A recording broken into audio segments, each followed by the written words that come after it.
உதயநிதி யோக்கியமா? உதயநிதிக்கு போதை மருந்து பழக்கம் கிடையாதா? ரேவ் பார்ட்டிக்கு போனது கிடையாதா? இல்லை, பார்ட்டிக்கு எல்லாரும் உதயநிதி ரேவ் பார்ட்டிக்கு போனது உண்டா இல்லையா? போயிருக்கலாங்க. அது போயிட்டு அங்கே தண்ணி அடிச்சாரா என்னன்றது அது அவருக்கு சம்மந்தப்பட்ட விஷயம் தானே. அது எப்படி நம்ம பொது வழியில் நம்ம பேச முடியும்? நான் சொல்கிறேன், உதயநிதிக்கு பழக்கம் உண்டுன்ற. ஒருத்தன் வந்து ஹிஸ்ட்ரி ஷீட்டர் 2009 திருட்டு விசிடி விற்று கைதாகி குண்டர் சட்டத்திலே போனவன். 2013 மீண்டும் கேட்டமைன் கடத்தலில் கைது செய்யப்பட்டவன். 2 முறை குண்டர் சட்டத்தில் போயிருக்கான், போதை மருந்து கடத்தியிருக்கான். 2019 அவனுடைய பாஸ்போர்ட்டை அரசாங்கம் முடக்கியிருக்கு மும்பை உயர்நீதிமன்றம். இத்தனை ஹிஸ்ட்ரி ஷீட் இருக்கும்போது அவனுக்கு பின்னாடி அவனை கொண்டு வந்து இங்கே கொஞ்சி குலாவி ஒரு சிஎம், டிஜிபி, ஒரு கிட்டத்தட்ட துணை முதல்வராக இருக்கக்கூடிய உதயநிதி, குடும்பத்தில் இருக்கிற கிருத்திகாவுக்கு படம் எடுக்கிறதுக்கு பணம், இதெல்லாம் நடக்கணும்னா இவங்க என்ன நம்பிக்கையில், ஒரு அதீதமான நம்பிக்கையில் இருந்திருக்காங்க. நம்ம ஒரு பக்கம் கருப்பு பணத்தை ஒழிக்கிறோம்னு சொல்லிட்டு பாஜக சொல்லிட்டு இருக்கோம். அப்போ இதுவும் ஒரு ஃபெயிலியராக எடுத்துக்கலாம்ல நம்ம? இல்லை, இது அப்படி எடுத்து இந்த 3 ஆண்டுகள் இவங்க போதையை ஒழிக்கிறேன்னு சொன்னாங்க இல்லையா? அதே காலகட்டத்தில் இந்த ரெஸ்டோ பார் என்ற பார்கள் கிட்டத்தட்ட 10 மடங்கு கூடியிருக்கு. முற்காலத்தில் 10 இருந்துச்சுன்னா 100 இருக்கு. அதற்கு யாரெல்லாம் வந்து முதலாளிகள் என்று பார்த்தால், ஒன்று திமுகவினர் அல்லது திமுக தொடர்புடையவர்கள். ஜாஃபர் சாதிக் போயிட்டு எல்லா அமைச்சர்கள் கூடயும் போட்டோ எடுத்துட்டு இருக்காரு. இதுக்காகவே நம்ம வந்து திமுக தலைமையும் கூட சேர்த்து சிற்றரசு ஏன் வந்து மாவட்ட செயலாளர் ஆகுனீங்க? சிற்றரசு ஏன் ஆக்குனீங்க?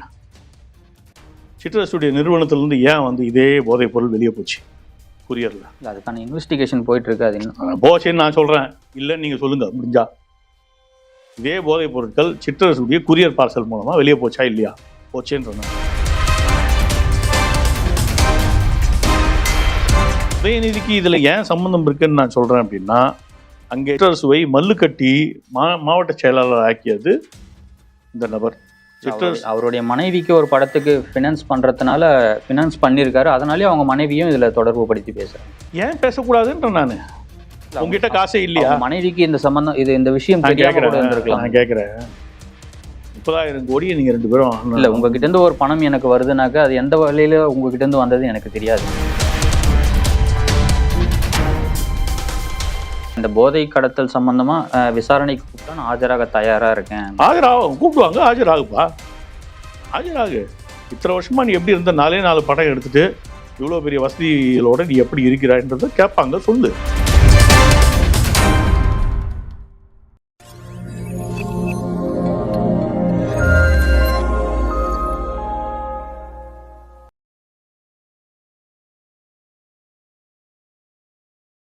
தாமரை டிவி நேயர்களுக்கு வணக்கம். இன்றைய தடம் புதிது நிகழ்ச்சியில் நம்முடன் இணைந்திருக்கும் சிறப்பு விருந்தினர் பாஜக மூத்த தலைவர் திரு கல்யாணராமன் அவர்கள். வணக்கம். வணக்கம். ஹாட் டாபிக்கா போயிட்டு இருக்குது போதை கடத்தல்.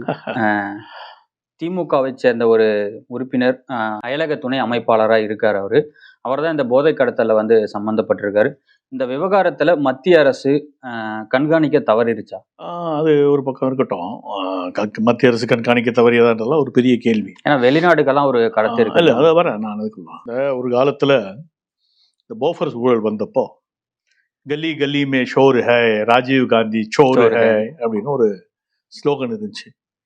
இன்னைக்கு தமிழகம் முழுவதும் பட்டி தொட்டி எல்லாம் குக்கிராமங்கள் வரை இந்த போதை மருந்து கலாச்சாரத்தை திமுக ஊக்குவித்ததன் கதையைத்தான் பேசிக் கொண்டிருக்கிறார்கள். நம்ம பேச வேண்டிய கதை அது. இப்படி எடுத்து பண்ணீங்க மத்திய அரசுன்னு கேட்டதால அந்த டாபிக் வரேன் நான். இப்போ இல்லை, அவங்க அதை கேள்வி எழுப்புறாங்க. நான் வரேன்.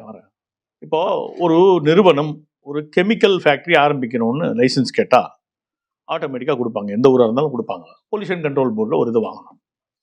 கெமிக்கல் ஏ, கெமிக்கல் பி ரெண்டுத்தையும் போட்டால் ஒரு மருந்து தயாராகும். கெமிக்கல் ஏ, கெமிக்கல் பி, கெமிக்கல் சியை போட்டால் போதை மருந்து தயாராகும் அப்படின்னு வச்சுப்போம். ஓகே, ஏன்னா இதெல்லாம் கெமிக்கல் ஃபார்முலேஷன் தானே. இவங்க கெமிக்கல் ஏவையும் பியும் தயாரித்து சேர்த்து ஒரு பொருளை தயாரிக்கிறதா சொல்லிட்டு கெமிக்கல் சியை கொண்டு வந்து அதில் போட்டு போதை மருந்து தயார் பண்ணாங்கன்னா அது கண்டுபிடிக்கிறதுக்கான காலகட்டம்ன்றது ரிலேட்டிவ்லி நிறைய டைம் ஆகும். ஏன்னா எங்கே உற்பத்தி பண்ணுறாங்களோ அந்த இடத்துல அதை உபயோகப்படுத்த மாட்டாங்க. உதாரணத்துக்கு குஜராத் அல்லது ராஜஸ்தான் என்பவை போதை மருந்து கலாச்சாரத்திற்கு அப்பாற்பட்ட 2 மாநிலங்கள். இங்க வந்து போதை மருந்து கலாச்சாரம் கிடையாது. மாறாக பக்கத்துல இருக்கிற பஞ்சாப், இங்க இருக்கிற தமிழகம், அப்படியே சைடுல இருக்கிற கோவா, இதெல்லாம் வந்து போதை மருந்து கலாச்சாரத்துக்கு உட்பட்ட மாநிலங்கள். ஸோ அப்போ எந்த இடத்துல தயாரிக்கப்படுதோ அந்த இடத்துல அது உபயோகம் இல்லைன்னு தெரியுது. அது அங்க வந்து ஒரு வேளை உபயோகம் இல்லாவிட்டால் இது விரைவாக கண்டுபிடிக்க முடியாத ஒரு வஸ்துவாயிடும். பொருள் தயாராகுது, அது வந்து ஏதோ பேக் ஆகி போகுது, கெமிக்கல் ஃபார்ம்ல போகுது, தெரியாது. அதுக்கப்புறம் போய் ஏதோ ஒரு பாயிண்ட்ல வந்து 2வது ப்ராசஸிங் பண்ணும்போது தான் அது போதை மருந்தாக கன்வெர்ட் ஆகும். பேஸ் மெட்டீரியல் ஒரு இடத்துல தயாராகும், அங்க வந்து கன்வெர்ட் ஆகும், அங்கிருந்து தான் அதனுடைய டிஸ்ட்ரிபியூஷன் ஆரம்பிக்கும். அதை ஒழுங்கா கண்டுபிடிக்கிறாங்களன்றதான் கேள்வி. அதை கண்டுபிடிச்சிருக்காங்கன்றதுதான் இப்போ உண்மை. இல்ல அதுவும் வெளிநாடுகள்ல இருந்து சொன்னதுனால தான் வந்து மத்திய அரசு வந்து அலர்ட் ஆகி ஏன்னு புரிஞ்சுப்போம். இங்க வந்து ஏதோ ஒரு பொருளை தயாரிக்கிறாங்க, அதுக்கான அகைன் அது போனதும் வந்து பேஸ் மெட்டீரியல் தான். அந்த பர்டிகுலர் இதை பொறுத்தவரையில் அந்த பேஸ் மெட்டீரியல் போகும்போது அதை அங்கே கொண்டு போய் அது தேங்காய் துருவலோட சேர்த்து அது கலந்துருக்கு. அதை மறுபடியும் ஏதோ ஒரு ஃபார்மில் வந்து அதை டைல்யூட் பண்ணி அதை மட்டும் தனியாக பிரித்து எடுத்து அங்கே ஏதோ ஒரு கெமிக்கல் ப்ராசஸிங் பண்ணி பண்ணியிருந்திருக்க வாய்ப்பு இருக்கு. இதெல்லாம் வந்து ஒரு பொது புரிதல்கள் இதெல்லாம். ஸோ அப்போ அதை அங்கே கண்டுபிடிச்சி அது எங்கேருந்து வருதுன்றதை கண்டுபிடிச்சி அவனே ரிவர்ஸில் வந்துட்டு இருக்கிற ஒரு விஷயம் இது. ஏன்னா உபயோகப்படுத்தும் இடத்துல தான் வந்து போதை மருந்தாக உபயோகப்படுத்தப்படுகிறது என்ற விஷயமே தெரிய வரும்.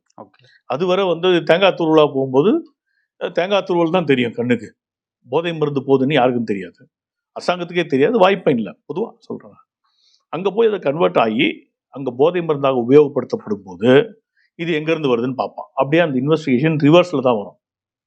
இந்தியாவிலேருந்து வருது, இந்தியாவில் எந்த ரூபத்திலேருந்து வருது, தேங்காய் துருவல் ரூபத்தில் வருது.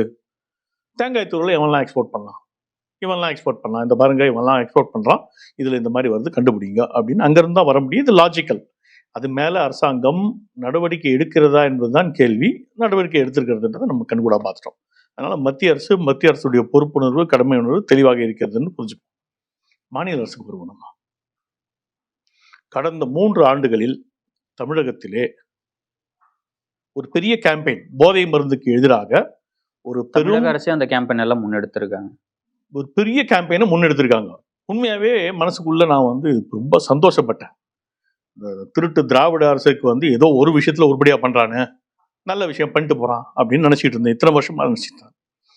இந்த கிட்டத்தட்ட 2 வருஷம் வச்சுப்போமே, 2 வருடங்களாக நான் என்ன நினைச்சிட்டு இருந்தேன்னா மனசுல 3 வருஷமா ஆயிடுச்சு. 3 வருஷமா சைலேந்திர பாபு ஆரம்பித்தார். அதை ஏதோ பிரமாதமா பண்றாங்க போல இருக்கு அப்படின்னு நான் நினைச்சிட்டு இருந்தேன். இப்பதான் அது புரிய வருது, என்ன அப்படின்றது புரிய வருது. அது புரியறதுக்கு முன்னாடி நான் இன்னொரு விஷயத்த சொன்னாதான் இது சரியா புரியும். மருமகனுக்கு ஒரு நல்ல தொழில் வேணும், கொள்ளையடிக்கிற பணத்தெல்லாம் போடுறதுக்கு ஒரு நல்ல இடம் வேணும். எந்த இடத்துல போடலாம்?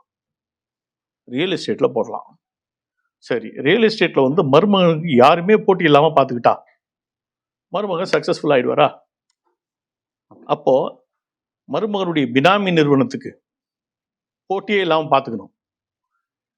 ஒரு ரியல் எஸ்டேட் பர்மிஷனோ, ப்ராஜெக்ட் பர்மிஷனோ, இல்லை வந்து ஒரு பில்டிங் பிளானிங் பர்மிஷனோ இன்னைக்கு 11:35 தான் அந்த விண்டோ திறக்கும்.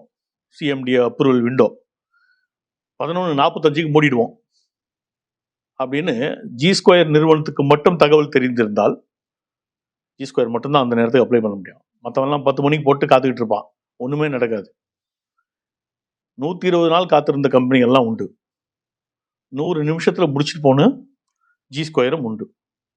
ஸோ ஒரு வெர்டிக்கலை வந்து எந்த ரியல் எஸ்டேட் ப்ராஜெக்டும் டேக் ஆஃப் ஆகாம தடுத்து மிக சிறந்த வேலையை செய்தது நம்முடைய முதல்வர் மு.க. ஸ்டாலின் அவர்கள்.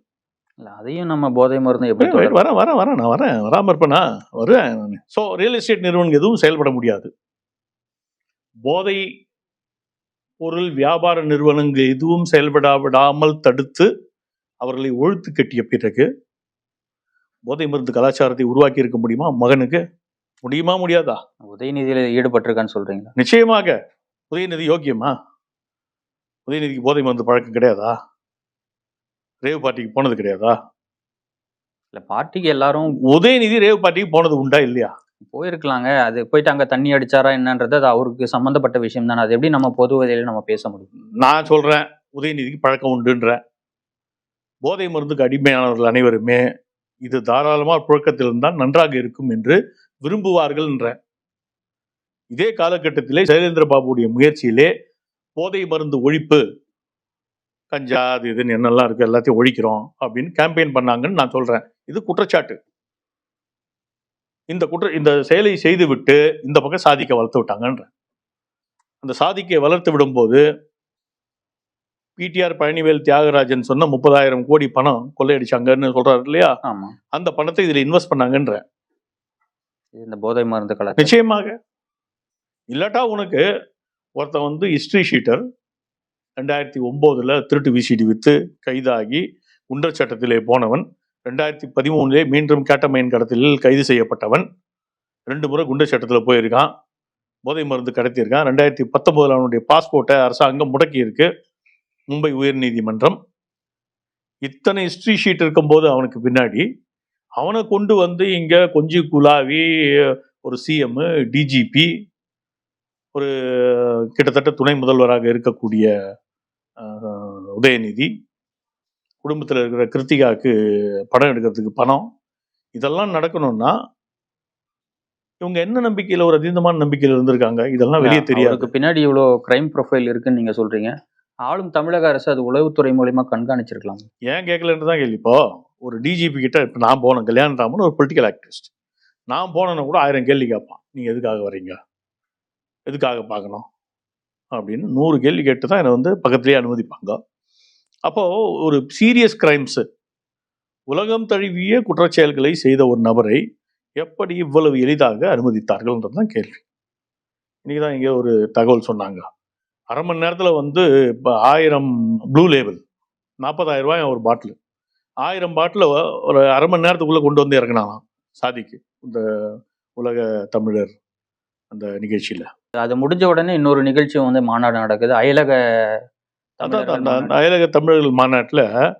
எங்களுக்கு ப்ளூ லேபிள் தான் நல்லா இருக்குன்னு யாரோ ஒருத்தன் கேட்டாலாம், ப்ளூ லேபிள் கிடைக்குமா அப்படின்னு. அவன் என்ன நினச்சானா, சரி ஒரு பெரிய பாட்டிலை வாங்கி ஒரு 10 பேருக்கு ஊற்றி கொடுப்பாங்கன்னு நினச்சானா.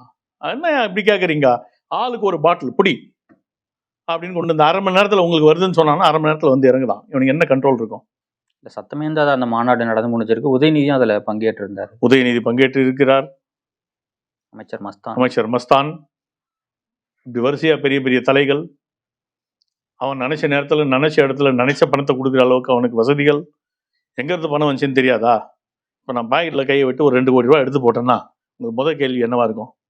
எப்படி இந்த காசு வந்துச்சு? அதுவும் என்ன மாதிரி ஒரு காலகட்டத்தில் டிமானிட்டைஸ் ஆன பிறகு அரசாங்கம் ஒரு ஸ்ட்ராங்கான views and opinion, cash purchase வச்சக்கூடாது அப்படின்னு சொல்கிற போது அந்த இடத்துல நீ வந்து 2 கோடியை தூக்கி போடுறது, 3 கோடியை தூக்கி போடுறது, சும்மானா ப்ளூ லேபிளை வர வைக்கிறது. அந்த சொன்ன கணக்குக்கு பார்த்தா 45,000 சொன்னாங்க, 40,000 நினைக்கிறேன். 1000 பாட்டிலாம் 40 லட்சம் ரூபா. எங்கேருந்து வரும் உனக்கு? எங்கேருந்து வரும்? யார் உனக்கு வந்து சும்மானா கொண்டு வந்து தருவா? இல்லை, அவ்வளோ பணம் அவர்கிட்ட புழங்குதுனாக்க இன்கம் டேக்ஸ் எல்லாம் அதை கண்காணிச்சிருக்கலாம். இல்லை, மாநில அரசு தவறிடுச்சு, ஓகே, இன்கம் டேக்ஸ் ஆச்சு அதை பார்த்து. இதெல்லாம் கருப்பு பணமாக இருந்துச்சுன்னா, கேஷ் ஆஃப் ஃப்ளோ ஆகிட்டு இருந்துச்சுன்னா, இவர் வேற ஏதோ ரூபத்தில் கொடுத்துருவாருன்ற நம்பிக்கை இருந்துச்சுன்னா, இந்த பணத்தை வந்து திமுகவுடைய பின்னணி செலவுகளுக்காக அவர்கள் கைமாற்றி கொண்டார்கள் என்றால், இந்த பக்கம் பாஜகவும் ஒரு ஃபெயிலியர் ஒரு எக்ஸைஸ் இதில் கணக்கு காட்டாமல் அது ஃபேக்ட்ரியிலேருந்து வெளியே வந்திருந்தா, நம்ம ஒரு பக்கம் கருப்பு பணத்தை ஒழிக்கிறோம்னு சொல்லிட்டு பாஜக சொல்லிட்டு இருக்கோம். அப்போ இதுவும் ஒரு ஃபெயிலியராக எடுத்துக்கலாம்ல நம்ம? இல்லை, இது அப்படி எடுத்துக்க கூடாது. ஏன்னா இது ஸ்டேட்டில் நடக்கக்கூடிய ஒரு சம்பவம். என்ன ஒரு இப்பெல்லாம் வந்து ரொம்ப லிபரலாக இருக்காங்க. அவங்களுக்கு வரக்கூடிய மூலப்பொருட்கள், அந்த மூலப்பொருட்களுக்கு ஏற்ற அளவுக்கு வெளியே உற்பத்தியான பொருள் போயிருக்கா அப்படின்னு சில கால்குலேஷன்லாம் இருக்குது. அதை பேஸ் பண்ணி தான் பல விஷயங்கள் நடக்கும். ஆனால் இந்த கெமிக்கல்ஸ் போன்ற விஷயங்கள்ல இந்த மாதிரி இருக்க முடியாது. ஏன்னா ஒரு சின்ன சின்ன மாற்றங்களோட ஒரு எக்ஸ்ட்ரா வால்யூமை ஜென்ரேட் பண்ண முடியும். சின்ன சின்ன மாற்றங்கள் கெமிக்கல் சேஞ்சஸில் வந்து இப்போது ஒரு லிட்டர் எசன்ஸை வச்சு ஒரு 100 சர்பத்து தயார் பண்ணலாம்னு வச்சுக்கோங்க. அந்த 1 லிட்டர் வச்சே 120 கூட தயார் பண்ண முடியும். டேஸ்ட் கொஞ்சம் மாறும், அவ்வளோதான். ஸோ இந்த மாதிரி நிறைய ஃபேக்டர்ஸ் இருக்குது கெமிக்கல்ஸை பொறுத்த வரையில். அதனால் அதை ஸ்ட்ரிக்டாலாம் நீங்கள் கண்டுபிடிக்க முடியாது. அது தொடர்ந்து வயலேஷன் ஆகிட்டு இருக்கு, அந்த வயலேஷன் வந்து இப்படி தான் அது காசாக மாறுது, இது வந்து வேறு மாதிரி போகுது அப்படின்ற மாதிரி விஷயங்களை கண்டுபிடிக்க முடியும். அது வந்து காலம் எடுக்கும். பொதுவாக வந்து கண்டுபிடிக்க முடியாது இந்த மாதிரி விஷயம். நான் சொல்கிறேன்னா இந்த இந்த இந்த 1000 பாட்டில் ப்ளூ லேபிள் எந்த விதமான எக்ஸைஸ் டியூட்டி அந்த கணக்கெல்லாம் இல்லாமல் தான் வந்திருக்கும். அப்போ ஒரு 15,000 20,000 ரேஞ்சில் வந்திருக்கும். 40,000 விற்கிது இல்லையா? ஒரு 10,000மோ 15,000மோ அந்த ரேஞ்சுக்குள்ள அது அது அந்த விலைக்கு கொடுக்கப்பட்டு வந்திருக்கும். வந்து ஏதோ கருப்பு பணத்தை வேற ஒரு இதில் ரூட் பண்ணிட்டு அதை வந்து ஆன் ரெக்கார்டு காட்டாதீங்க, ஆஃப் ரெக்கார்டு நான் உங்களுக்கு கேஷ் கொடுத்துட்றேன். எக்ஸைஸ் டியூட்டி பெரிய டியூட்டி. மது போன்ற விஷயங்கள், மது சிகரெட் போன்ற விஷயங்கள்ல 200% 300% இப்படிலாம் போடுவாங்க, இஷ்டத்துக்கு போடுவாங்க. அந்த மாதிரி போயிருக்கும் அது. அப்போ அந்த டியூட்டி காம்பனண்ட்லாம் இல்லாமல் உனக்கு கேஷாக கொடுத்துட்றேன். உற்பத்தி செலவு 10,000 இருக்கும், டியூட்டி காம்பனண்ட் 30,000 இருக்கும். புரியுதா உங்களுக்கு அந்த எலிமெண்ட்டு? ஸோ அப்படி தான் இது வந்திருக்கும்ன்றது என்னுடைய அனுமானம். ஏன்னா இது வந்து அங்கே போய் நம்ம ஸ்டடி பண்ணாமல் இதை சொல்ல முடியாது. பட் பொதுப்படியாக இப்படி தான் இருக்க முடியும். சிம்பிள் லாஜிக்ஸ் பேஸ் பண்ணி நான் சொல்கிறேன். ஆக திமுகவிற்கும் இந்த போதை மருந்து கடத்தல் கும்பலுக்கும் உதயநிதிக்கும் நெருங்கிய தொடர்பு இருக்கிறது என்பதுதான் எல்லாரும் அந்த அடுத்த எல்லாம் திமுக தலைமை தான் நம்ம டார்கெட். அடுத்த பாயிண்ட்டுக்கு வரேன் நான். அடுத்த பாயிண்ட்டுக்கு வரேன். ஏன்னா இதே காலகட்டத்தில் இந்த 3 ஆண்டுகள் இவங்க போதையை ஒழிக்கிறேன்னு சொன்னாங்க இல்லையா? அதே காலகட்டத்தில் இந்த ரெஸ்டோ பார் என்ற பார்கள் கிட்டத்தட்ட 10 மடங்கு கூடியிருக்கு. அதாவது முற்காலத்தில் 10 இருந்துச்சுன்னா 100 இருக்கு. அதற்கு யாரெல்லாம் வந்து முதலாளிகள் என்று பார்த்தால், ஒன்று திமுகவினர் அல்லது திமுக தொடர்புடையவர்கள். உதாரணத்துக்கு கரிகாலன், செக்மத் என்ற அந்த ரெஸ்டோ பாருக்கு ஓனர். ஸோ திமுக தொடர்புடையவர்கள் தான் இதை நடத்தி கொண்டிருக்கிறார்கள்.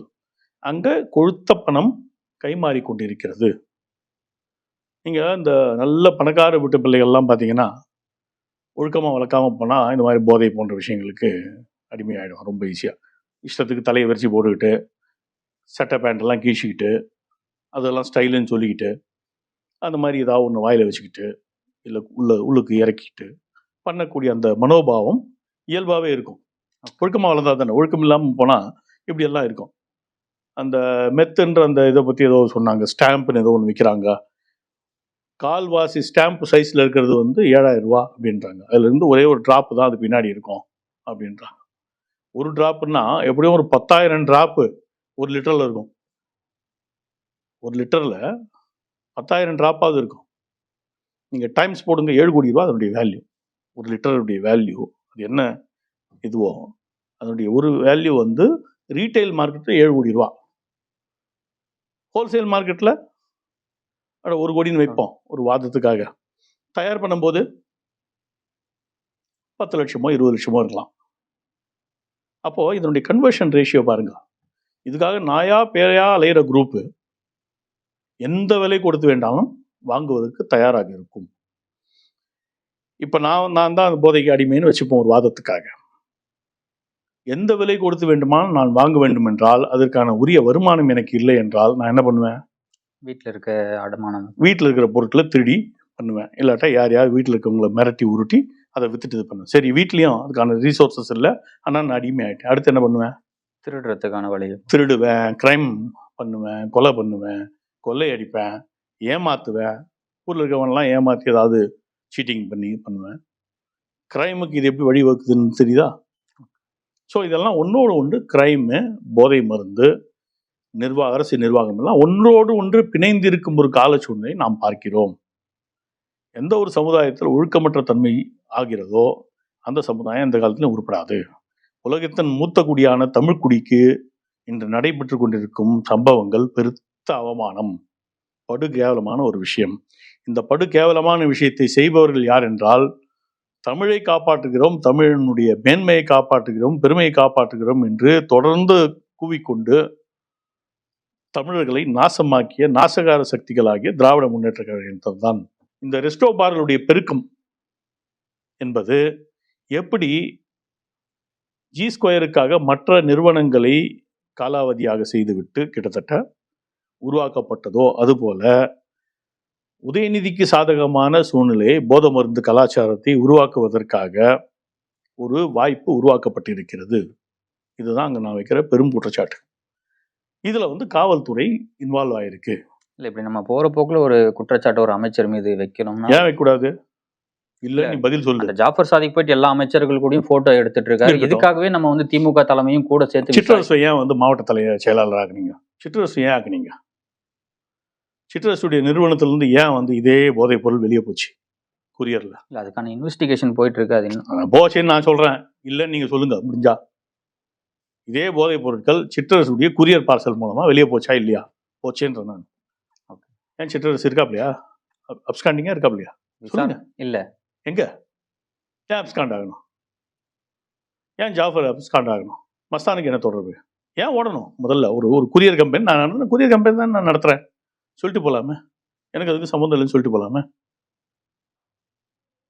அவர்களுக்கு தெரியும் தாங்கள் என்ன தவறு செய்தோம் என்று. அதனால தான் அந்த என்ஐஏ போகுது, என்ஐஏ ஆட்கள் பின்னாடியே வந்து பாலிமர் டிவி போகிறாங்க. அவங்கள ஏன் அடிக்கிறான்?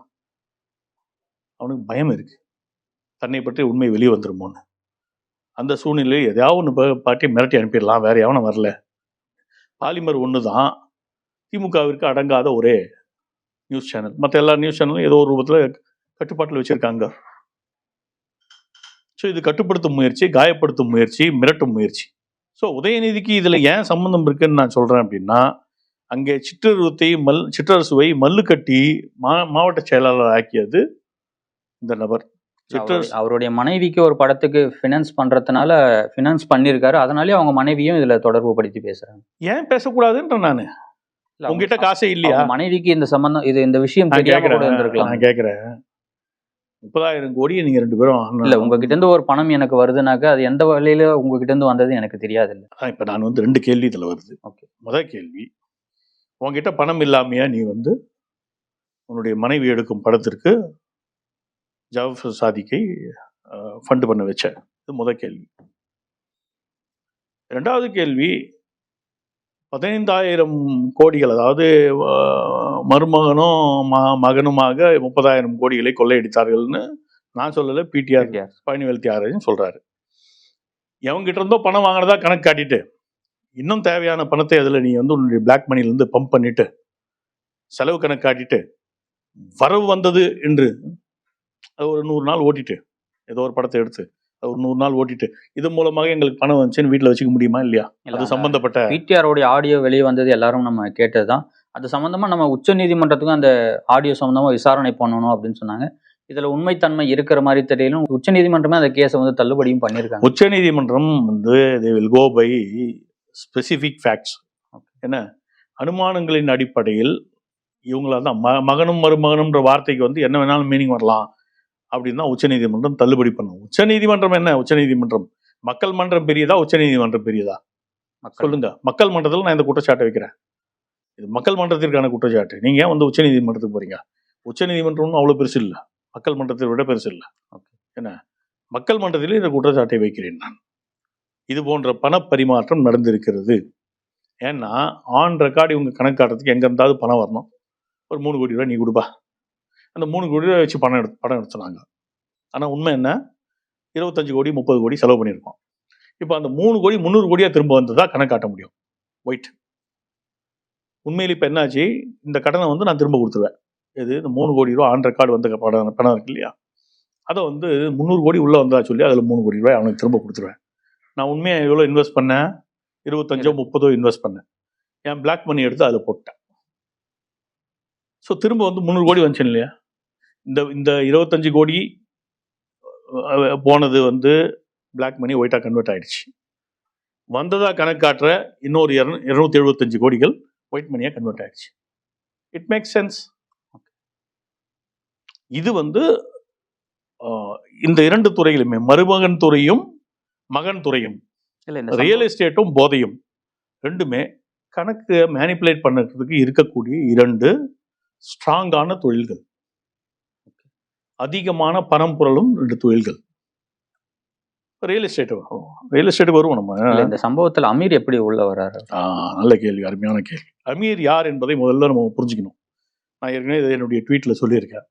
அமீர் என்பவன் ஒரு கொலை கும்பலின் கூட்டாளி. 1996 பேராசிரியர் பரமசிவம் அவர்கள் மதுரையிலே கொல்லப்படுகிறார். அதிகாலையிலே ஷெனாய் நகரிலே அவர் நடைப்பயிற்சி செய்து கொண்டிருக்கும்போது கொல்லப்படுகிறார். ஒரு எறும்புக்கு கூட தீங்கி நினைக்காத ஒரு மாமனிதன். அந்த குடும்பமே அப்படிப்பட்ட குடும்பம். 8 பேர் அண்ணன் தம்பி அக்கா தங்கை. நான் நினைவு எனக்கு ஒரே ஒருத்தர் தான் திருமணம் செஞ்சிருக்காரு அந்த குடும்பத்தில். அந்த குடும்பத்துடைய ஒரு வாரிசு வந்து சிவகுமார்னு பேர். எங்களுடைய ஏபிவிபியில் எங்களுடைய, அதாவது ஒரே ஒருத்தர் கல்யாணம் ஆச்சு இல்லையா, அவருக்கு பிறந்த பையன் சிவகுமார்ன்றது மட்டும் எனக்கு ஞாபகம் இருக்குது. வேறு யாராவது பிறந்தாங்களான்னு எனக்கு தெரியாது. அடுத்த ஜென்ரேஷன் ஒரே ஒரு பையன் எனக்கு தெரிஞ்சு. ஓகே.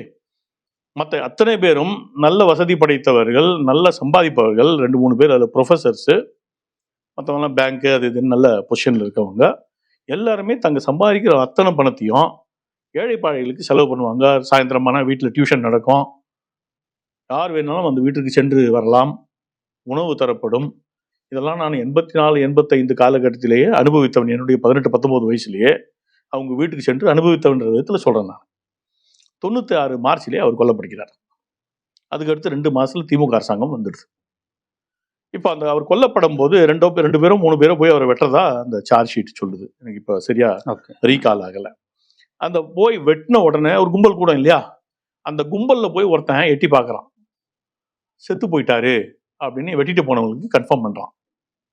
அது யாருன்னா இந்த அமீர். அப்போ கொலையாளிகளுடன் கூட்டாளி இவன் அப்படின்னு நான் குற்றம் சாட்டுறேன். இது உளவுத்துறையில் ஒரு முக்கியமான பங்களித்த ஒரு முக்கிய அதிகாரி மூலமாக எனக்கு தெரியும். பட் அந்த திமுக அரசாங்கம் பின்னாடியே வந்த அந்த காலகட்டத்தில் அமீரை தப்ப விட்டாங்க. அந்த கொலைக்கு அவன் ஆதரவளித்த காரணத்தினால் அவனுக்கு ஒரு பெரிய சன்மானம் வழங்கப்படுகிறது. அந்த பணத்தை எடுத்துக்கிட்டு அவன் சென்னைக்கு வர்றான். அவன் நெல்பேட்டையை சேர்ந்தவன். ஆத்துக்கு இந்த பக்கம் நெல்பேட்டை, ஆத்துக்கு அந்த பக்கம் ஷெனாய் நகர். ஷெனாய் நகரில் மெயின் ரோடு எதுவும் கிடையாது. ஷெனாய் நகர்ன்றது ஒரு சைலண்ட் ஏரியா, போயஸ் கார்டன் மாதிரி, ராஜாஜி ஹாஸ்பிட்டல் ஒட்டி இருக்கும். அந்த பகுதிக்கு வெளி பகுதியை சேர்ந்த அந்த நபரும் போக வேண்டிய அவசியம் இல்லாத ஒரு பகுதி அது. ஏன்னா அந்த பக்கத்துலேருந்து மெயின் ரோடு அது கிராஸ் ஆகிறது அந்த மாதிரி எதுவுமே கிடையாது. அந்த பகுதியிலே அந்த அதிகாலையிலே அமீர் செல்ல வேண்டிய கட்டாயம் என்ன இருக்கிறது? ஒரு கட்டாயம் இல்லை. ஆனால் அவன் அங்கே இருந்தான். இன்னொரு தகவல் சொல்கிறாங்க, அது உண்மையா என்னன்னு இப்போ சரியாலாம். அந்த ஸ்கூட்டர் பயன்படுத்தப்பட்ட ஸ்கூட்டர் கூட, கொலையாளிகள் தப்பிச் செல்ல பயன்படுத்தப்பட்ட ஸ்கூட்டர் கூட அமீர்துன்னு சொல்கிறாங்க. அமீருக்கும் சிமிக்கும் தொடர்பு இருந்தது. சிமியை பேன் செஞ்ச உடனே அது விலைக்கு ஓட்டின கும்பலில் இவன் ஒருத்தன் அப்படின்னு சொல்கிறாங்க. ஸோ அமீருக்கும் இந்த கொலைக்கும் நேரடி தொடர்பு இருக்கிறதுன்றது என்னுடைய குற்றச்சாட்டு. அப்போது இந்த கொலை கும்பலுக்கும், குறிப்பாக இஸ்லாமிய பயங்கரவாத கொலை கும்பலுக்கும், போதை மருந்துக்கும் எல்லா காலத்திலுமே தொடர்பு இருந்திருக்கிறது. ஏன்னா இப்போ நான் முதல்ல உங்களுக்கு சொன்னேன், 10 லட்சம் ரூபாயில் ஒரு பொருள் தயார் பண்ண முடியும் அப்படின்னு வச்சுப்போம். அது மார்க்கெட்டில் கள்ள மார்க்கெட் என்பதனால அதையே 1 கோடிக்கு விற்க முடியும். அதை ஒவ்வொரு டிராப்பாக 7 கோடிக்கு விற்க முடிகிறது அப்படின்னா எவ்வளவு பெரிய லாபத்தை ஈட்டக்கூடிய, சம்பந்தமில்லாத அளவில் லாபம், 100 மடங்கு அந்த லெவலில் லாபம் ஈட்டக்கூடிய ஒரு தொழிலாக இந்த போதை தொழில் இருக்கிறது. இல்லை, ஒரு பதிவு பண்ணுறாருல்ல, இந்த போதை கடத்தல் சம்பந்தமாக விசாரணைக்கு கூப்பிட்டா நான் ஆஜராக தயாராக இருக்கேன். கூப்பிடுவாங்க, ஆஜராகுப்பா, ஆஜராகு. இத்தனை வருஷமா நீ எப்படி இருந்த 4 படம் எடுத்துட்டு இவ்வளோ பெரிய வசதிகளோட நீ எப்படி இருக்கிறாய்ன்றதை கேட்பாங்க. சொல்லு, பதில் சொல்லு. ஊரை ஏமாற்ற முடியாதுல்ல. இது மட்டும் இல்லை, எஸ் குருமூர்த்தி அவர்களுடைய அலுவலகத்திற்கு அருகே இவர்களுடைய இந்த லா காஃபே அப்படின்றத வச்சிருக்காங்க. 2016-17 அந்த காலகட்டங்களிலே எஸ் குருமூர்த்தி அவர்களை கொலை செய்வதற்காக ஒரு பெரும் முயற்சி நடக்கிறது. அவர் வீட்டை வேவு பார்ப்பதற்காக சில முஸ்லாமிய இளைஞர்கள் செல்கிறார்கள். அது கண்டுபிடிக்கப்பட்டு அவர்கள் கைது செய்யப்படுகிறார்கள். விசாரணை செய்யும்போது அவரை கொல்வதற்காக வேவு பார்க்க நாங்கள் வந்தோம் என்று அவர்கள் கூறுகிறார்கள். அவர்கள் கைது செய்யப்படுகிறார்கள். அவருக்கு பாதுகாப்பு அளிக்கப்படுகிறது. நான் சொல்றதெல்லாம் வரலாறு. இப்போ அதே இடத்துல இந்த லா காஃபேன்னு போடுற நீ யாரு? ஒரு இஸ்லாமிய பயங்கரவாதி. இந்த லா காஃபே என்ற பெயர்ல அவர் எந்த பகுதியிலே அவரது அலுவலகம் இருக்கிறதோ அந்த அவரை வேவு பார்க்கும் விதமாக அந்த இடத்துல நீ ஃபிக்ஸ் பண்ணியிருக்க. நீ சொல்ற 3 லட்சத்துல தான் நாங்கள் ஏதோ கம்பெனி ஆரம்பிச்சோம்னு சொல்ற. 3 லட்சத்துல அந்த இடத்துல ஒரு 4 சதுர அடி இடம் கூட வாடகைக்கு கிடைக்காது. அதுக்கு அட்வான்ஸ் கொடுக்கணும்னா ராதாகிருஷ்ணன் சாலை அந்த ஸ்ட்ரெச்சை தெரிஞ்சுக்கோங்க. Nungambakkam high road, cathedral road, Radhakrishnan சாலை.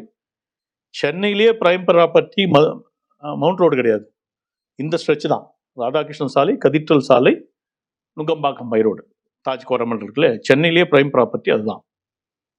ரெண்டல்ஸில் பாயிண்ட் ஆஃப் வியூவில் பார்த்தா நீ எப்படி இருந்தாலும் ரெண்டுக்கு தான் போயிருக்க போகிற, விலை கொடுத்து வாங்கியிருக்க மாட்டேன். அப்போ உனக்கு அந்த இடம் எப்படி கிடைச்சது? அதுவும் குருமூர்த்தி அவர்களுடைய அலுவலகத்தை வேவு பார்க்கும் வசதியுடன் கூடிய ஒரு இடத்தை ஏன் தேர்ந்தெடுத்தாய்?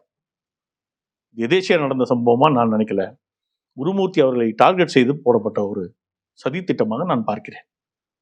ஸோ இதில் இந்த பயங்கரவாதம், போதை மருந்து கடத்தல், அரசு பயங்கரவாதம் அனைத்தும் இணைந்து இருக்கின்றன. இதற்கு காவல்துறை துணை போயிருக்கிறது. அதுதான் சைலேந்திர பாபுவும் இன்னைக்கு சங்கர் ஜிவாலும் பண்ணிட்டு இருந்த போதை ஒழிப்பு முயற்சிகள் என்ற பெயர்ல. ஒரு பக்கம் போதை ஒழிப்பு முயற்சி என்ற பெயரிலே பல போதை வியாபாரிகளை தடுத்து விட்டு ஒரு சாதிக்கை இவர்கள் பெரிதாக உருவாக்கி வைத்திருக்கிறார்கள். பல ரியல் எஸ்டேட் நிறுவனங்களை ஒன்றுமில்லாமல் செய்துவிட்டு ஜி ஸ்கொயரை உருவாக்கி வைத்திருக்கிறார்கள். இவை இரண்டுமே பணம் கொழிக்கும் இரண்டு பெரு வியாபாரங்கள். கள்ளப்பணத்தை அல்லது கருப்பு பணத்தை வெள்ளையாக்க மாற்றுவதற்கு உதவி செய்யக்கூடிய இரண்டு பெரிய பிசினஸ்களை இவர்கள் உருவாக்கி வைத்திருக்கிறார்கள். இது ஸ்டாலின் திட்டமிட்டதா எனக்கு தெரியாது, யாரோ திட்டமிட்டிருக்கிறார்கள் என்பது என்னுடைய குற்றச்சாட்டு. திமுகவை சேர்ந்த யாரோ இப்படி நடந்தால், இப்படி செய்தால், இவங்க கொள்ளையடிக்கிற எல்லா பணமும் அதை என்ன பண்றதுன்னு கூட தெரியாம இருக்காங்க அப்படின்னு பிடிஆர் பழனிவேல் தியாகராஜன் சொல்றதை நீங்க கேட்டிருக்கலாம். அந்த கான்வர்சேஷன்லேயே சொல்லுவார், அதை வச்சுட்டு என்ன பண்றதுன்னு தெரியல, அதை எப்படி கன்வெர்ட் பண்றதுன்னு தெரியலன்னு முடிச்சிட்டு இருக்காங்க அப்படின்னு ஒரு மீனிங் இருக்கா மாதிரி ஒரு வார்த்தையை சொல்லுவார். இன்னைக்கு கண்டுபிடிச்சாங்க அவங்க வழியை. இல்லாட்டா பிடிஆர் பழனிவேலுக்கு தெரியாமே அவங்க வழியை கண்டுபிடிச்சிட்டாங்க. அது தெரியாம அவர் பேசியிருக்காரு. இந்த போதை ஒழிப்பு போதை ஒழிப்பு போதை ஒழிப்பு என்று சைலேந்திர பாபு கூறிய அனைத்து காலகட்டங்களிலும் போதை வளர்ப்பதற்கான வேலையை இவர்கள் செய்திருக்கிறார்கள். அதுதான் சலீம் பிரியாணி, அதுதான் லா காஃபே, அதுதான் 4AM, அதுதான் ஏகப்பட்ட இடத்துல உருவாகிட்டு ரெஸ்டோ பார்ஸ். இந்த எல்லா ரெஸ்டோ பாருடைய சப்ளையும் யார் பார்த்துக்கிட்டா?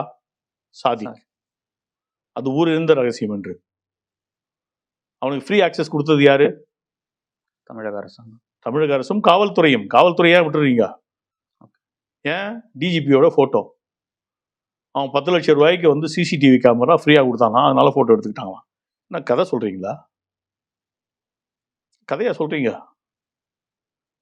ஒரு திருடன் சார்லஸ் சோப்ராஜ், அவ்வளோ விட்டுருங்க. இன்னைக்கு இருக்கக்கூடிய அவன் பேர் என்ன, இந்த இப்போ ஜெயிலில் இருக்கான திகார் ஜெயிலில் சுகேஷ், ரெட்டை சின்னத்தெல்லாம் வாங்கி கொடுக்குறேன்னு 25 கோடி ஆட்டையை போட்டாங்க. சுகேஷ் நாளைக்கு வர்றான் டிஜிபி கிட்ட, உங்களுக்கு 1 கோடி ரூபாய்க்கு நான் சிசிடிவி கேமரா சென்னையில் ஃபிக்ஸ் பண்ணுறது வாங்கி தரேன்றான். கூட நின்று ஃபோட்டோ எடுத்துப்பியா? நீ முடியாது, மாட்டீங்கல்ல. சுகேஷை விட மோசமானவன் ஒரு போதை கடத்தல்காரனா இல்லையா? சுகேஷ் வெறும் சீட்டு, இந்த இது 25 கோடி ரூபா வாங்கிட்டு ரெட்டலை வச்சினத்தை வாங்கி தரேன்னு ஏதோ நீதிபதி வீட்டிலேருந்து கால் வந்தது போல் ஏமாற்றி முட்டாள்கள் நம்ப வைத்தான். அவனை விட்டுருவான். அவன் வெறும் ஃப்ராடு, சீட். இது சமூகத்தை சீரழிக்கும், சமூகத்தை அதல பாதாளத்திற்கு கொண்டு செல்லும் போதை கலாச்சாரம். அந்த போதை கலாச்சாரத்தில் ஊறி திளைத்து 2 முறை குண்டர் சட்டத்திலே, அதில் ஒரு முறை முழு காலகட்டத்தையும் உள்ளே கழித்தவன். ஓராண்டு, இந்த தடுப்பாணை என்பது ஓராண்டு உள்ளே கழித்த ஒரு நபரை எந்த விதமான அந்த நுண்ணறிவுன்னு சொல்லுவாங்க, இன்டெலிஜென்ஸ், பேசிக் இன்டெலிஜென்ஸ், அதுவும் இல்லாமல் எப்படி டிஜிபி ஒரு இடத்துல கூப்பிட்டு அவார்டு கொடுப்பாரு? உன்னை சந்திக்கும் நபர் யார் என்று கூட தெரியாத அளவில் அவனுக்கு அறிவு இருக்கிறது, அறிவு மழுங்கி இருக்கிறது. ஒருவேளை அமைச்சர்கள் பரிந்துரையின் பேர்ல அமைச்சராவது டிஜிபி லா அண்ட் ஆர்டர்ன்றது ஒரு இண்டிபெண்டன்ட் பொசிஷன் போட்டாச்சா, அதுக்கு அடுத்து அவ்வளோதான். நீங்கள் தான் ரன் பண்ணணும். அதை ஸ்டேட்டுடைய என்டையர் லா அண்ட் ஆர்டர் மெக்கானிசத்தை நீங்கள் தான் ரன் பண்ணணும். நாளைக்கு முதலமைச்சரை தூக்கி உள்ளே வைக்கணும்னு முடிவு பண்ணால் கூட நீங்கள் தான் பண்ணணும். நேராக போய் கவர்னர் ஒரு பர்மிஷன் கொடுத்து ப்ராசிக்யூட் பண்ண போகிறேன்னு கொடுத்து கவர்னர் கையெழுத்து வாங்கிட்டு ப்ராசிக்யூட் பண்ணலாம். உங்களுக்கு அனுமதிக்கப்பட்ட ஒரு விஷயம் அது. Because the position is independent position. அமைச்சர் பரிந்துரை பண்ணார். அமைச்சர் அயோக்கியனாக இருந்தான்னா அதான் இதுவரை 3 பேர் காலி பண்ணிட்டாங்களே. ஒருத்தன் உள்ளே இருக்கான், ஒருத்தனுக்கு தண்டனை கொடுத்தாச்சு, ஆனால் அது ஏதோ ஒரு ரெப்ரீவ் வாங்கி வச்சுருக்கான். இன்னொருத்தனுக்கு உனக்கு கொடுக்கப்பட்ட விடுதலை தவறானதுன்னு ஜட்ஜ்மெண்ட் கொடுத்தாச்சு. இன்னும் 7 பேர் லைனில் இருக்கான். இவங்களுடைய ரெக்கமெண்டேஷனில் வந்தால் உடனே கொடுத்துருவீங்களா? ஏன் மஸ்தானை தூக்குனாங்கல்ல? எதுக்கு தூக்குனாங்க? குற்றச்சாட்டு, ஏதோ லஞ்சம் வாங்க குற்றச்சாட்டுகள் தான் தூக்குனாங்க. ஸோ மஸ்தானை பின்னாடியே வருவார். இந்த போதை மருந்து கடத்தல மஸ்தானுடைய பங்களிப்பு இருக்கிறதா நான் நம்புகிறேன். ஏன்னா அந்த உட்கார்ந்துருந்த டீம் எல்லாம் பார்த்தீங்கன்னா கிட்டத்தட்ட அந்த இதோட ஒன்னோட பின்னி பிணைந்த டீம். அதனால இது வந்து திமுகவுடைய ஒரு மாபெரும் போதை சாம்ராஜ்யத்தை அவர்கள் உருவாக்கி இருக்கிறார்கள். மேபி எதிர்காலத்தை பற்றிய நம்பிக்கை அவர்களுக்கு இல்லாமல் இருந்திருக்கலாம். இதற்கு மேல வந்து திமுக ஆட்சிக்கு வராது என்று அவர்களுக்கு நம்பிக்கை இருந்திருக்கலாம். அதனால் ஒரு போதை சாம்ராஜ்யத்தை உருவாக்கி அதில் திளைக்கலாம் எதிர்காலத்திலே. இன்னைக்கு அடிக்கிற பணத்தை வந்து மல்டிப்ளை பண்ணுறதுக்கு ரொம்ப ஈஸியான ஒரு மெக்கானிசம். ஏன்னா அது இன்டர்நேஷனல் பிஸ்னஸ். எங்கேயோ ஒரு இடத்துல 2 கெமிக்கல் ஃபேக்டரியை போட்டு ஒரு 4 இடத்துல தேங்காய் துருவலை வாங்கி அதோட குஜராத்லேருந்து அனுப்பிட்டா தமிழகத்துக்கு தொடர்பே இல்லாமல் இந்த பிஸ்னஸை வந்து உலகம் முழுக்க தாராளமாக பண்ணிட்டு இருக்கலாம்னு கூட உதயநிதி திட்டமிட்டிருக்கலாம். யாருக்கு தெரியும்? உதயநிதி நான் யோக்கியனா இல்லையா? யாரோ சமீபத்தில் சொன்னாங்க ஏதோ ஒரு நடிகைக்கு வந்து 50 கோடியில் வீடு வாங்கி கொடுத்ததாலாம் ஒரு குற்றச்சாட்டு வந்துச்சு உதயநிதிக்கு மேல. அந்த நடிகை அவங்களும் மறுத்திருக்காங்க. குற்றச்சாட்டு வந்துச்சா இல்லையா? வந்துச்சு. உதயநிதி யோக்கியன் இல்லைன்னு யாரோ ஒருத்தன் சொல்றான். என்ன உதயநிதி வாயிலிருந்து வந்துச்சா? இல்ல நான் வாங்கி கொடுக்கலன்னு. இல்ல அந்த சம்மந்தப்பட்ட நடிகை வந்து இல்ல எனக்கு கிடைக்கல அப்படின்னு சொன்னா அது உண்மையா இருக்க வாய்ப்பு இருக்கா, பொய்யாக இருக்க வாய்ப்பு இருக்கா? அது விசாரணையில தான் தெரியும். விசாரிக்கணும் இல்லையா? ஏதோ ஒரு வீடுன்னு ஒன்று அந்த அம்மா பேர்ல இருந்துச்சுன்னா அந்த வந்து அந்த அம்மாவுடைய அந்த வருமானத்திற்கு அப்பாற்பட்ட ஒரு ஒரு விலைக்கு அது போகதா இருந்தால் இந்த மாதிரி தான் வந்திருக்க முடியும், நம்மளா முடிவு பண்ணிக்கலாம். இந்த மாதிரி நிறைய கதைகள் இருக்கு. பல கதைகள் வெளியே சொல்ல முடியாத அளவில் இருக்கு. கேவலமான கதைகள் இவங்களை சுற்றி. இந்த உதயநிதி கதையெல்லாம் வந்து ரொம்ப கேவலமான கதைகள். அதெல்லாம் வெளியே சொன்னா ஏதோ பால் டாயில் அதெல்லாம் சொல்லுவாங்க. அதெல்லாம் பேசுறதுக்கே கூசுதுன்றதுனால அதெல்லாம் சொல்றதில்ல. அசிங்கமான மனிதர்கள் இவர்கள்லாம். கீழ்த்தரமான அசிங்கமான கேவலமான மனிதர்கள். அதை விட்டு நம்ம அதுக்குள்ளே போக வேண்டாம். ஸோ உதயநிதி ஒழுக்கம் உடைய நபர்ன்ற அந்த வாதத்தை நான் ஏற்றுக்கலாம். அவ்வளோதான் நான் சொல்ல வர்றேன். ஸோ ஒழுக்கமற்ற ஒரு நபரிடத்திலிருந்து எதை வேண்டுமானாலும் நீங்கள் எதிர்பார்க்கலாம். ஒழுக்கம் கெட்டு போகிறதால தானே உங்களுக்கு இந்த சிந்து பைரவின்னு ஒரு படம் வந்துச்சு, ஞாபகம் இருக்கா? ஆமாம், முன்னாடி வந்துச்சு. உங்கள் வயசுக்கு அதுக்கு ரொம்ப சம்பந்தம் இல்லை, இருந்தாலும் சொல்கிறேன். சிவகுமார் வந்து எல்லாராலும் மதிக்கப்பட்ட ஒரு ஒரு பாடகராக இருப்பார். ஒரு காலகட்டத்தில் சீரழிஞ்சி ஒரு குவார்ட்டருக்காக வந்து நாயா பேயா அலைவார். டே குட்ரா குட்ரா குட்ரான்னு எல்லாரும் பின்னாடி சுற்றுவார் ஒரு குவார்ட்டருக்காக. அந்த மாதிரி இந்த மாதிரி எனக்கு பல பேரை நடைமுறை வாழ்க்கையில் தெரியும். அது படத்தில் காட்டப்பட்ட ஒரு விஷயம். நடைமுறை வாழ்க்கையில் தெரியும். அதுக்காக அலையிற போதை என்பது அவ்வளவு மோசமானது. அந்த போதைக்கு தமிழகத்தை உலகின் மூத்த குடியை ஆட்படுத்தியது திமுக அரசின் மாபெரும் குற்றம். அதற்கு காவல்துறையும் உடந்தையாக இருப்பது என்பது அதை விட பெரிய அயோக்கியத்தனம். அதுதான் நடந்திருக்கிறது தமிழகத்தில். அதனால் காவல்துறை தலைவர் சஸ்பெண்ட் செய்யப்பட வேண்டும், கைது செய்யப்பட வேண்டும் என்பது என்னுடைய வேண்டுகோள் மத்திய அரசுக்கு. இதுக்காக நான் ஒரு பெட்டிஷன் கொடுத்துருக்கேன். அநேகமாக நீதிமன்றத்தை விரைவில் அணுகுவேன்னு நினைக்கிறேன்.